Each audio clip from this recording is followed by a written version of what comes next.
¿Existe vida en otras galaxias? Tal vez en otras dimensiones. ¿Realmente podemos decir que estamos solos en el universo? ¿Qué hay de cierto en todas las historias y testimonios de avistamientos ovnis y experiencias con seres llamados extraterrestres? El tema ovni ha vuelto a cobrar auge, especialmente después de que el presidente de los Estados Unidos decidiera invertir una gran cantidad de dinero para crear la Fuerza Espacial en diciembre del pasado año 2019.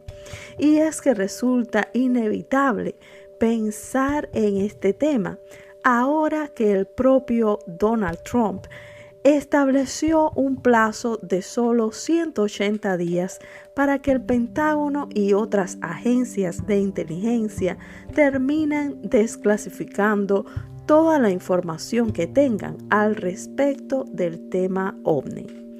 Aún mejor, hasta hoy, 18 de enero del año 2021, ya hay una gran cantidad de estos archivos que han sido desclasificados y que se encuentran disponibles en un sitio llamado en inglés The Black Vault o la caja negra en español.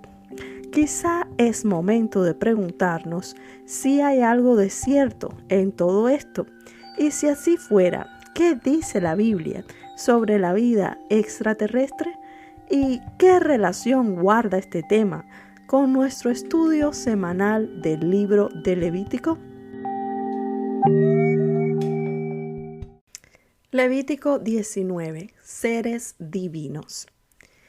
Levítico 19, verso 4.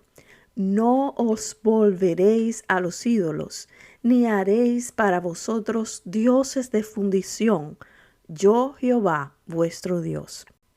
Para comenzar, recordemos que la mayoría de las culturas antiguas en distantes zonas geográficas de nuestro planeta parecen contarnos una historia muy similar sobre el origen de la civilización humana. Desde el continente africano hasta las culturas precolombinas de América, los antiguos nos hablan de cómo los hijos de los dioses y en ocasiones los dioses mismos bajaron a la tierra y se mezclaron con la raza humana, enseñándoles nuevas tecnologías y produciendo una raza de semidioses que terminaron convirtiéndose en padres de las grandes civilizaciones humanas y sobre todo de las élites dominantes. Claro que hay mucho de mito en estas historias, pero también hay coincidencias muy interesantes, en particular porque se dan entre culturas que no se supone tuvieran comunicación entre ellas en ese momento. Una de estas culturas es la cultura sumeria. Los sumerios fueron los antiguos habitantes de Mesopotamia, el lugar específico que las escrituras señalan como cuna de la humanidad, entre los ríos Tigris y Éufrates. Eran politeístas, pero adoraban fundamentalmente a tres deidades superiores, Anu, Enlil y Enki. ¿Alguna vez has escuchado hablar de los Anunnakis? Estos eran, según la mitología sumeria, los descendientes del dios Anu, autoridad suprema del universo y padre de todos los demás dioses. Los sumerios y otras civilizaciones cercanas describieron a los Anunnakis como una raza de criaturas humanoides de gran estatura y rasgos reptilianos, poseedores de una inteligencia superior y de tecnologías sorprendentemente avanzadas para su tiempo.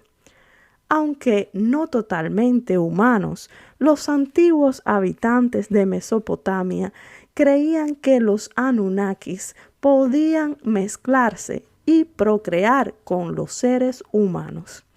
Aún más interesante resulta entender que el término Anunnaki significa literalmente los que descendieron del cielo a la tierra, y que los mismos fueron llamados Sir por los babilonios, que también significa serpiente grande o dragón.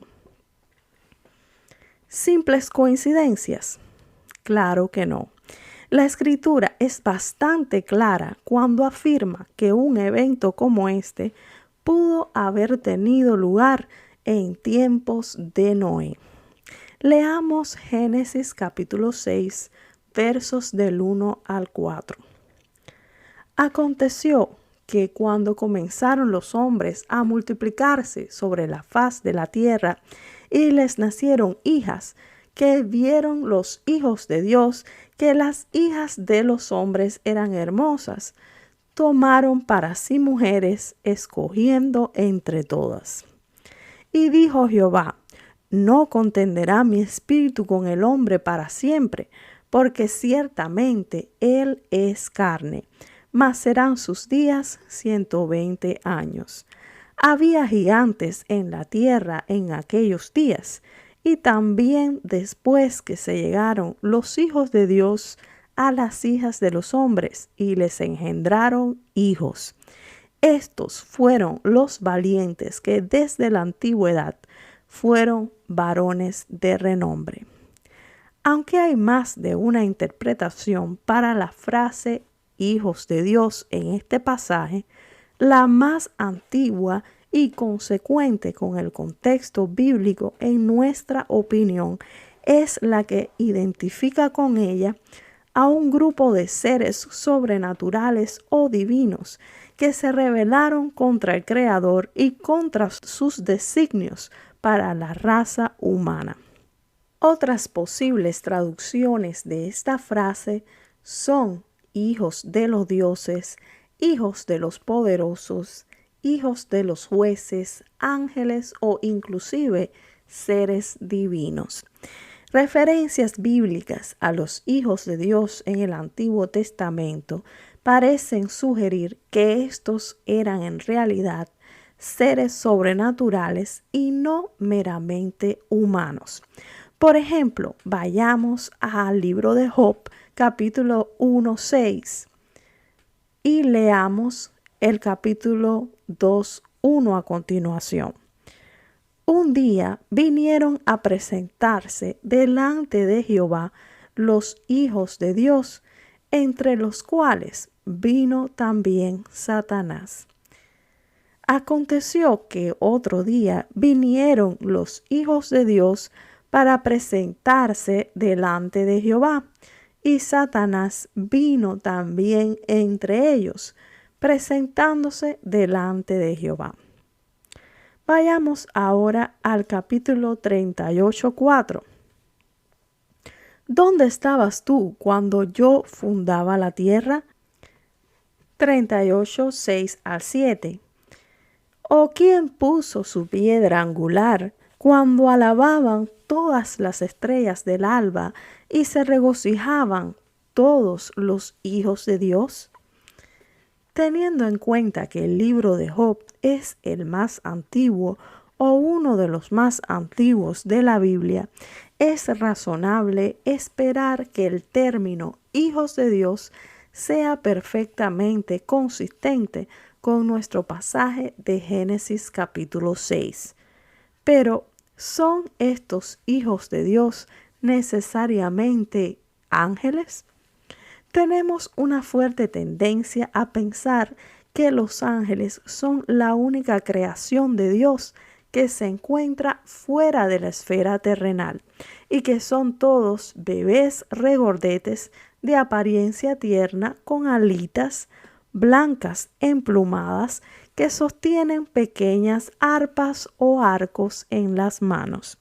Sin embargo, la Escritura los describe simplemente como espíritus que pueden tomar apariencia humana o inclusive como criaturas bastante raras creadas por Dios con una gran variedad de apariencias, formas y propósitos. A decir verdad, el término ángel o malak ni siquiera es una designación de especie o género en la escritura, sino simplemente un calificativo que se aplica a cualquier mensajero o enviado, ya sea humano o no. Así es como leemos en Job 1:14 que un mensajero vino a traerle malas noticias a Job.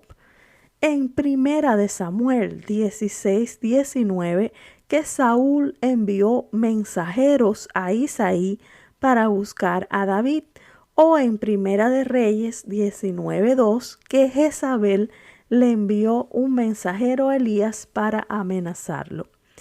Esta palabra mensajero en los pasajes que acabamos de mencionar es la misma que se traduce como ángel en otros pasajes de la Escritura y por lo tanto solo es una designación de propósito y no tiene nada que decirnos sobre la verdadera naturaleza del mensajero en cuestión.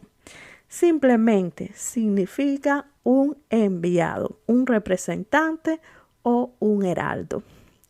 Una segunda mirada a Génesis capítulo 6, verso 4, sugiere que existe una relación entre estos hijos de Dios que se rebelaron contra la naturaleza y el surgimiento de una raza de gigantes, llamados los Nefilim en el idioma original.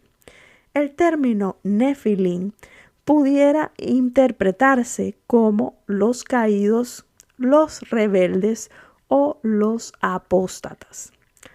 Otras posibles traducciones implican que estos eran en realidad individuos excelentes, nobles o especialmente habilidosos.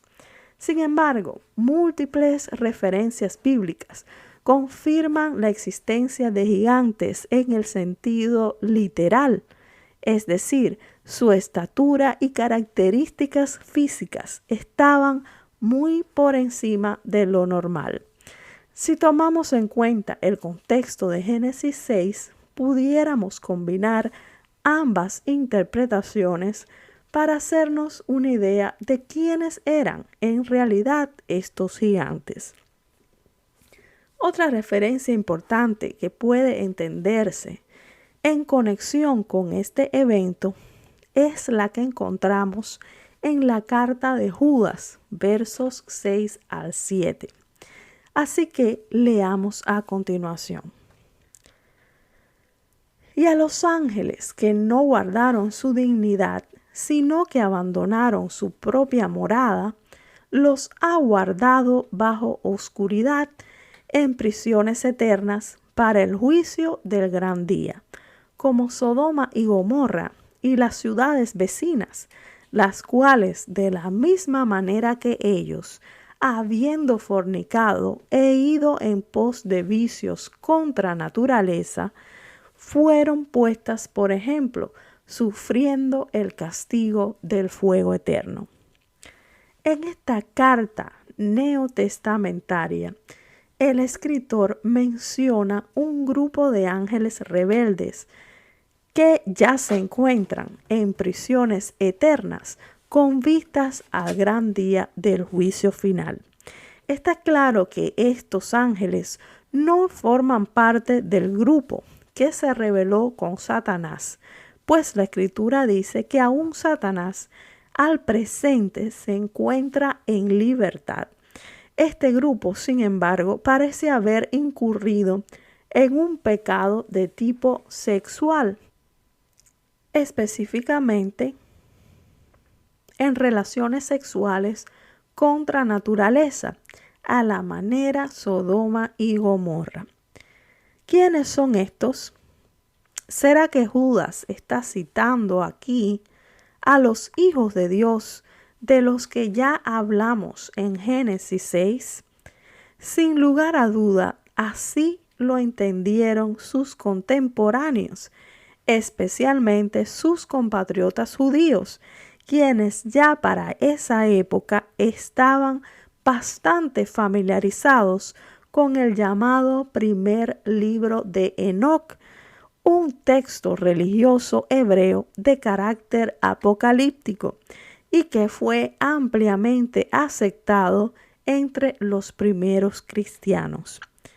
Partiendo de este punto, podemos llegar a comprender mejor el origen común de todas las religiones politeístas del mundo y por qué sus cosmovisiones son tan parecidas. En otras palabras, ellos sistematizaron la adoración de estas entidades con las que sus antepasados tuvieron contacto de alguna forma y que luego pasarían de una cultura a otra, en ocasiones cambiando el nombre, pero manteniendo la esencia de sus rituales de adoración pagana. Realmente habría que hablar por días sobre este tema. Sin embargo, el objetivo del estudio del día de hoy es el de abrir de alguna manera el espectro de interpretación bíblica y hasta cierto punto correr el velo para llegar a la esencia de Levítico capítulo 19 y verso 4. ¿Por qué dijo Dios: no te harás imagen ni ninguna semejanza de lo que esté arriba en el cielo, ni abajo en la tierra, ni en las aguas debajo de la tierra? No te inclinarás a ellas, ni las honrarás. Éxodo 20, del 4 al 5. Y continúa describiendo las consecuencias de esta adoración. Porque yo soy Jehová tu Dios, fuerte y celoso, que visito la maldad de los padres sobre los hijos, hasta la tercera y cuarta generación de los que me aborrecen. Verso 5. Como vemos en este pasaje de los 10 mandamientos, hay una maldición que se relaciona directamente con la adoración de imágenes.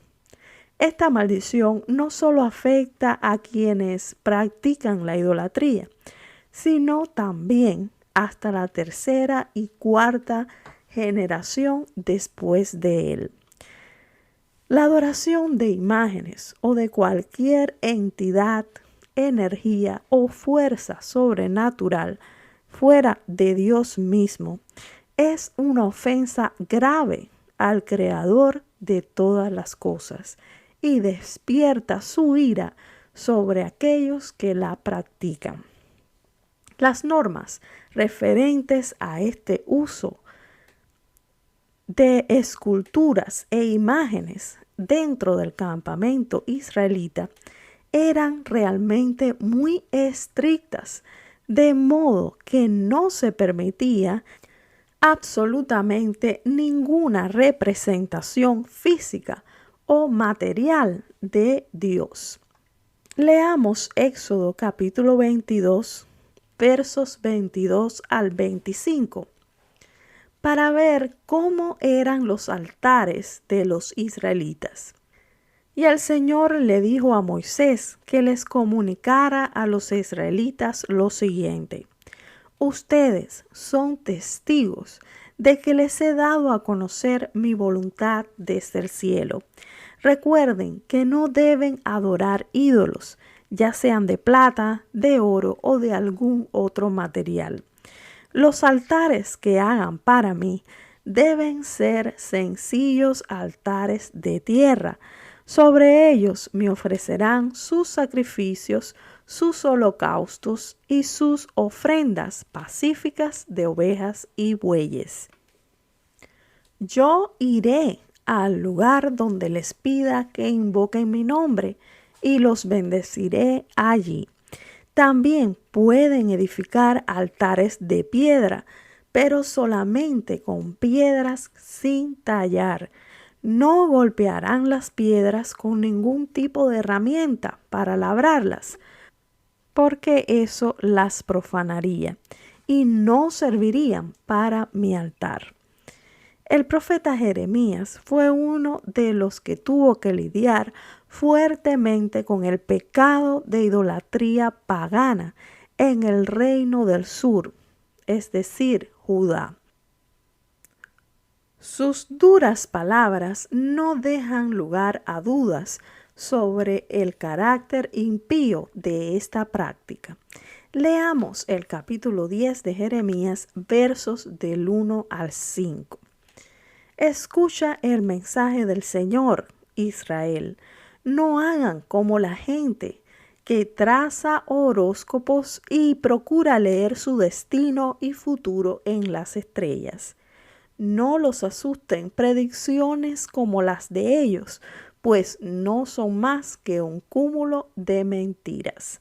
Necios y sin sentido son sus procedimientos. Derriban un árbol, un artesano labra un ídolo, lo adornan con oro y plata y luego con clavos y martillo lo colocan firme en su sitio para que no se caiga. Y allí permanece el Dios de ellos como espantapájaros en un huerto. No sabe hablar y hay que transportarlo, pues no puede andar. No teman a un Dios así, pues no puede ni perjudicar ni ayudar. Versos del 8 al 9. Los hombres más sabios, pero que adoran ídolos, en realidad son tontos e insensatos. Traen de Tarsis plata labrada y de Ufaz traen oro. Lo dan a hábiles orfebres que les hacen sus ídolos. Luego visten esos ídolos de mantos de púrpura real, obra de expertos sastres. Los ídolos solo son productos hechos por artesanos. Versos 14 y 15. Realmente es sorprendente la estupidez de la gente que no tiene conocimiento de Dios, quienes se inclinan ante sus propios ídolos fabricados. Están entregados a algo vergonzoso, pues lo que hacen son falsificaciones, dioses sin vida ni poder. Nada valen, son necedad, serán aplastados junto con sus fabricantes. La Escritura confirma lo que ya sabemos, que ningún ídolo es nada más que una simple escultura sin vida. Las imágenes no tienen en realidad poder absoluto y no representan la voluntad del único Dios creador del cielo y de la tierra. Este único Dios no puede ser contenido o representado en forma alguna, pues cualquier representación física de su persona sería ofensiva y despectiva para él. Vayamos a Levítico 26:1.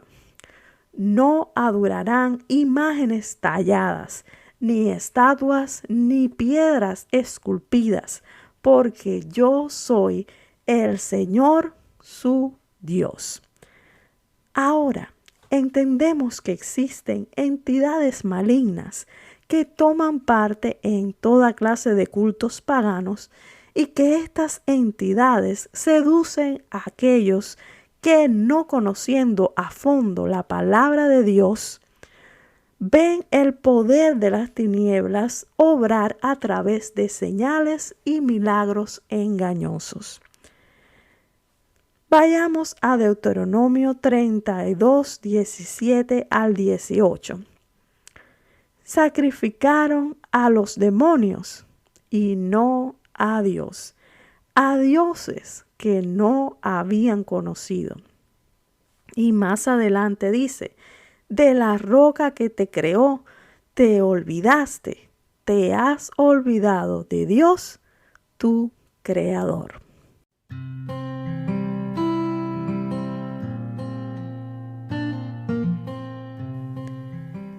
Estimado lector u oyente, esperamos que este estudio te haya ayudado a comprender por qué las Sagradas Escrituras condenan la adoración de imágenes y otras prácticas ocultistas como un pecado abominable contra Dios.